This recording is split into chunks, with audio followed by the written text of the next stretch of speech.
The man returned home after a grueling year in the army, eager to reunite with his family. His eyes scanned the familiar surroundings, searching for the joyful presence of his child. However, what he encountered was a stark contrast to the lively boy he remembered. His child, once vibrant and happy, now seemed withdrawn and reserved. 45-year-old Gerald Johnson returned home to Illinois after serving in the army, looking forward to reuniting with his family. When he walked through the front door, he thought he'd be greeted with hugs and kisses, but there was a strange cold aura in the house. He happily called, "I'm home."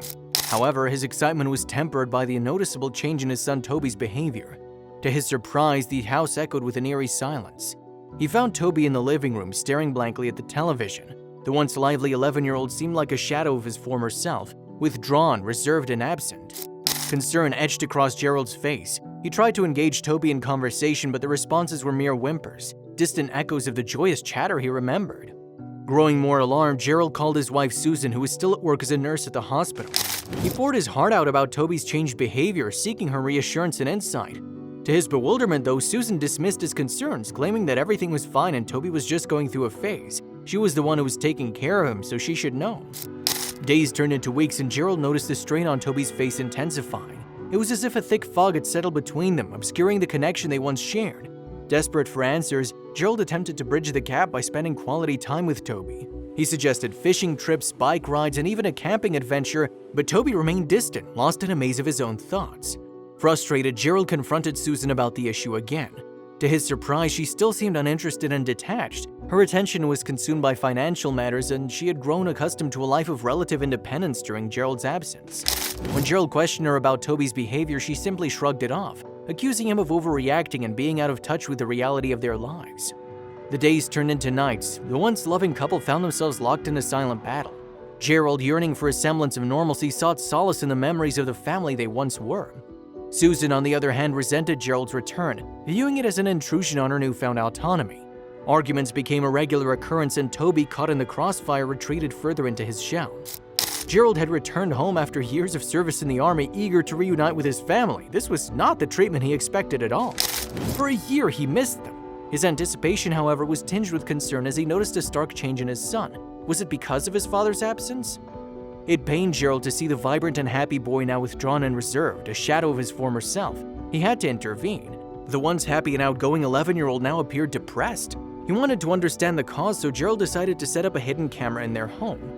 Determined to uncover the mystery behind Toby's altered behavior, Gerald decided to take matters into his own hands. Also, if you have not done so already, please subscribe to our channel and click that notification bell to get inspired by these real-life stories every day. Now, back to the story. Days passed before Gerald mustered the courage to review the video footage. Even though he'd returned from the base camp, he was still going to work at the army office in the main town. As he watched the recordings, his shock deepened. Toby was seen standing on the pavement, seemingly hesitant to enter the house. Gerald's mind raced with questions. Where was his mother? Was the door locked? Why wasn't Toby coming inside? He watched the footage a few times over. This peculiar behavior persisted for several days, leaving Gerald increasingly concerned about his son's well-being. He considered taking more time off work to see his son. One evening, Gerald came home early from work. He approached Toby cautiously. "Hey buddy, everything okay?" he asked, trying to mask the unease in his voice. At first, the boy jumped when he was spoken to. Toby averted his gaze, mumbling, "Yeah, Dad, just tired." He continued watching TV, his eyes fixed on the screen, but he didn't believe him. Gerald's concern only intensified. That night, he scrutinized the hidden camera footage once more, searching for clues. Toby always did the same thing after school. The tension built as the days unfolded and Toby's mysterious behavior continued. Gerald couldn't shake the feeling that something was amiss. He wanted his son to be happy again. Desperation pushed Gerald to confront Toby directly. "What's going on, son? You've been acting strange lately," he pleaded. His son looked guilty. Toby hesitated before finally confessing, "Dad, I miss when you're gone. I just stand there hoping you'll come home sooner." Was he telling the truth, or was he just trying to get his father off his back? Gerald's heart sank, realizing the toll his military service had taken on his young son. The revelation led to heartfelt conversations and a promise from Gerald to be more present in Toby's life. As their bond strengthened, the hidden camera became a tool he used to check up on his son. Gerald swapped his late nights at the office and replaced them with open communication between father and son. Gerald chalked up Toby's behavior to the challenges of growing up. As time passed, the once mysterious actions began to make sense. Gerald reflected on the journey, realizing that his son was simply navigating the tricky path of adolescence. With a bittersweet smile, he accepted that Toby was indeed just a teeny bopper growing up, and he vowed to cherish every moment they had together. The military father tried to let go of his son, but panic set in as this peculiar behavior continued for several days. Gerald, desperate for answers, called his wife hoping for clarity. To his surprise, she claimed ignorance, insisting that she had no idea what he was talking about. Stuck at work again, she couldn't come home to investigate the situation.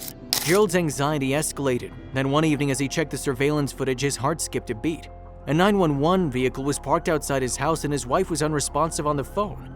Panic surged through Gerald as he reached home, fearing the worst for his son. Was he okay? As he arrived, the flashlights of the emergency vehicles illuminated the scene. He looked for his son.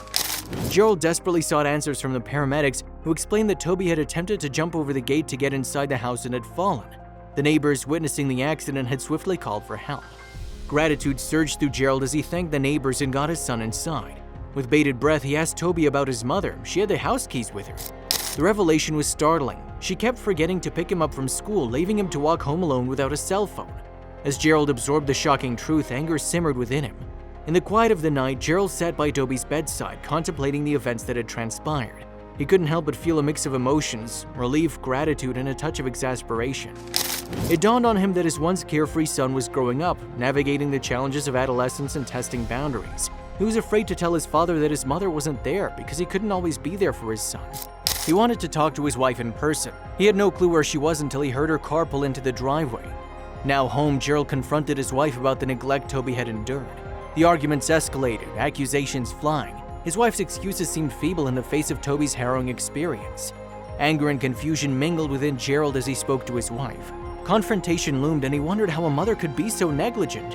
His son, once carefree and happy, had become a casualty of her forgetfulness. After making the difficult decision to divorce, Gerald took the necessary steps to protect the well-being of Toby. Several months later, the legal battle took a decisive turn when his lawyer clearly presented compelling evidence of the mother's negligence toward her own child. This revelation led to a legal decision in his favor, granting him exclusive custody of his son. The legal victory marked a new chapter in the man's life, highlighting his commitment to providing a safe and nurturing environment for his son amid the challenges of divorce. As time passed, he observed with satisfaction how his son flourished and thrived in the new living arrangement. The positive changes in his son's behavior and his overall well-being served as a testament to the success of his own commitment.